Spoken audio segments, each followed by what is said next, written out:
Hi folks, thanks for visiting www.thelureofthefish.blogspot.com. Hey, today I want to talk about a lure that's been around a few years now, and one of my favorite lures, and it just comes through for me for so many applications. I've caught basically everything in fresh water except the muskie on it, and a few things in salt water. So a lot of people think a jigging spoon is a ice fishing lure, and boy, that is just not right. It is an all-season lure. I'm using it 12 months out of the year on the Great Lakes. It just works in so many applications. It is so versatile that you really got to try this out, because it comes through when a lot of other things just don't come through. It's not just a deep water lure, which some people think a jigging spoon is for 20 feet or more. No, not at all. Just came back from a trip to Eagle River. It's catching walleyes on a jigging spoon in 5.5 feet of water. So that's one misconception, that it's for deep water. It's not. The other one is that it's just for vertical jigging, and that's not true either. And I'm gonna, once I get through this, we're gonna take this out on the water, and I'm gonna show you how to use this as a casting lure to really cover a lot of water. This lure that I want to talk about today is a Do-It mold. I'm going to show you a couple different sizes, but it's from Do-It Molds, and the one I want to talk about, I think that most of you will get the most use out of, is the FRS4-A. It is the Do-It Flutter Jig, and so simple to pour. Comes with a body insert. So you put the insert in the mold, pour it, and that's all there is to it. We'll talk a little bit about finishing them. The one point I want to make here is they work fine made out of lead, and if you've got lead already, you can make them and paint them and do what you want. Take it to the next step if you can, and pour them out of pure block tin. This is available from metal supply houses. It's very expensive. It's running about 18 bucks a pound right now.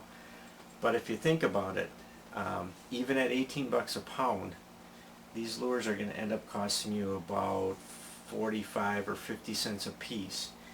And if you buy a jigging spoon in the store like this, or a Swedish pimple, you're talking about at least $3.50 to $4 a piece. So even though this is very expensive right now, it's still a bargain to make these yourself. The reason I like the tin is it remains shiny.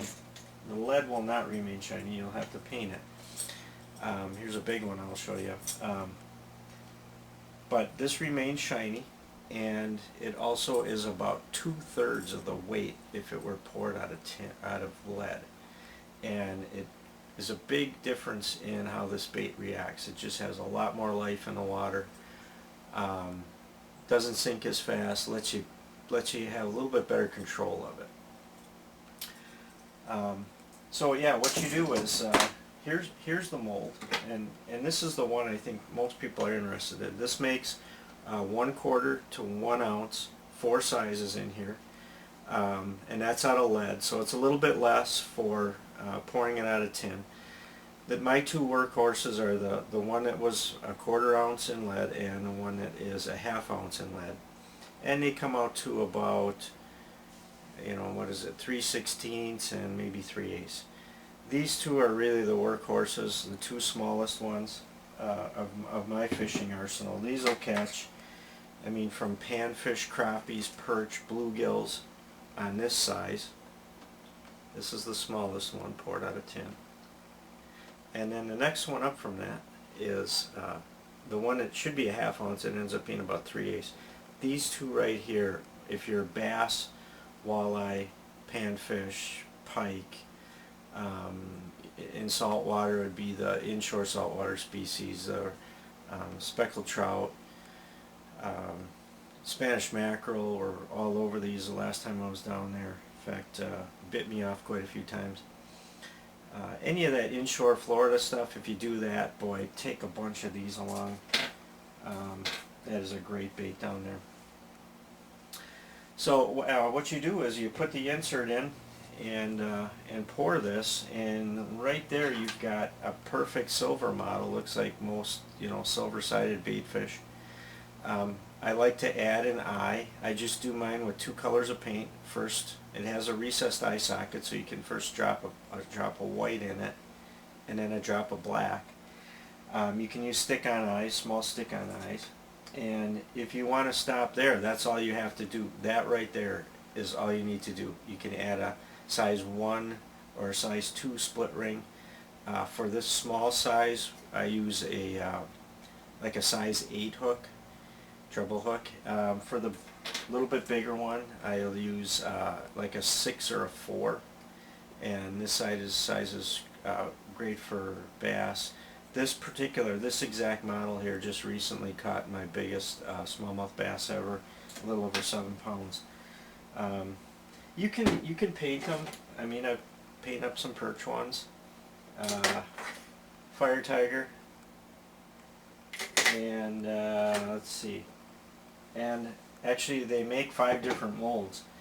This is the 5 ounce. If you're after some big stuff, muskies. This is a 5 ounce poured out of tin. It ends up being, we're drilling some holes and stuff, getting them down under 3 ounces. But just a great wild action in the water. It allows you to work deep in the fall, summer. Work 15, 20, 25 feet effectively. So that's really all you got to do is add the hook. Here's one. This is one I use on Lake Michigan quite a bit, trout and salmon. This is really one of my go-to baits down there now. I put a little bit of reflective tape on there, nothing too wild, just something to throw a little bit more flash. You can see how it catches the flash. You know, I've tried bright red ones in some dark conditions. You can see I carry a whole box of these now. This is really one of my go-to baits. One of the things you want to do is have the right tackle. The small ones you can actually fish on anything from an ultralight to a medium light rod, 4, 6, even 8 pound test on something this size. For the next larger size, I would recommend probably no less than 6 and no more than 12 pound test on something like this. So medium tackle, medium light tackle, something with a fast action. You want to set the hook when you feel it. You want some good sensitivity in the rod you chose. I don't use braids.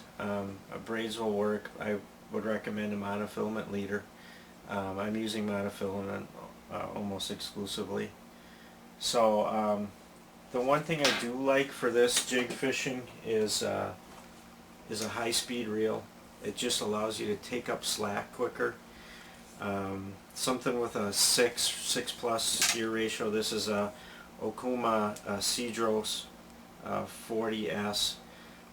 This is just a high gear ratio and just takes up line really quick. I really like this reel for this fishing. Really, any reel will work. I just prefer to use a high speed for not only my jigging spoons but for tubes and other jigs that I'm swimming. It just allows me to take up slack really quick. Vertical jigging, you don't need to move these a lot. A flick of anywhere from 6 to 12 inches to pop them off the bottom. You can fish them right on the bottom, hitting the bottom, stirring up some bottom. You can bring them up or work your way up the water column. Casting them out is an art, and that's, if you can learn this, boy, it's going to help you so much in those days where other things won't work. Like I said, you can fish them in 5, 6, 8 feet of water. You can also work the bottom in 16, 18 feet of water very effectively, more effectively than you can with a lot of crankbaits. So it's it really shines. for working deep water really effectively. But like I say, don't overlook it in 5 or 6 feet of water if it's dark water and you know fish are around a weed edge or a weed patch. Flip it in there, pop it back real quick, you'd be surprised. It's hard for me to show you this in my workshop here, so you know what, let's take this from here, head out to the lake. I'm using the lake here just as a tool. I don't know if I'm going to catch anything, but let's grab some jigs and head out, and I'll show you what I'm doing with these. We're on the water now with the flutter jig, and I just want to show you a little bit how to use it.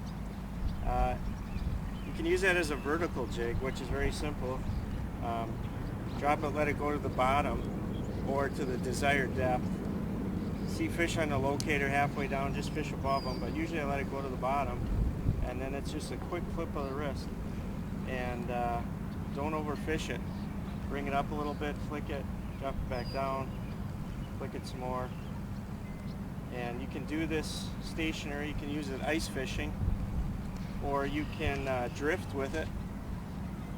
And that's all there is to vertical jigging. It's pretty simple, and that's the way most people how to use a jigging spoon like this or this flutter jig. The other alternative that people don't always use is use it as a casting lure, and I'm going to show you that with a little heavier version. This is the smallest one.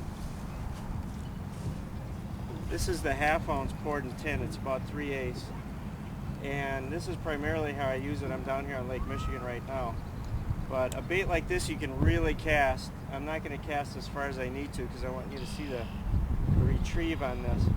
But you'll fire it out as far as you can. Let it get to the bottom. In this case, this could take 15 seconds here. This is 25 feet deep in here. You don't have to let it go to the bottom, but most of the time this is most effective deep. You can let it sink to 10, whatever you want to do. And then once you get the bottom, it's just a constant reeling motion. Flick of the tip at the same time. Just constantly turning the handle, just about a half turn between each jig.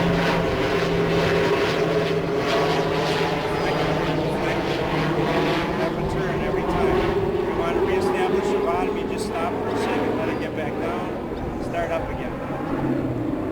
And a lot of times that's where your strikes come. After you stop, let it reestablish the bottom. When you start up again, it looks like it's fleeing after it's fluttered down, and that's when they hit it. You can do this in 25, 30 feet of water, 50 feet of water, or you can do it up in 6 or 8 feet of water. I would say at least 6 feet of water. But this is a technique that not too people know how to do for a jigging spoon, and it's very effective for fishing deep water. That's all it is. Flick, turn, flick, turn. Just keep it coming all the way back. Drop it down, keep it going. Always work right below the boat or next to the wall before you bring it back up. And one thing I'd like to recommend you do before you do this is, with any lure, jigging lure like this, drop it in the water just where you can see it and see what it does. You can't just throw it out there not knowing what it does with the action you're imparting on it. So you want to just work with it next to shore where you can see it, next to the boat, next to the seawall.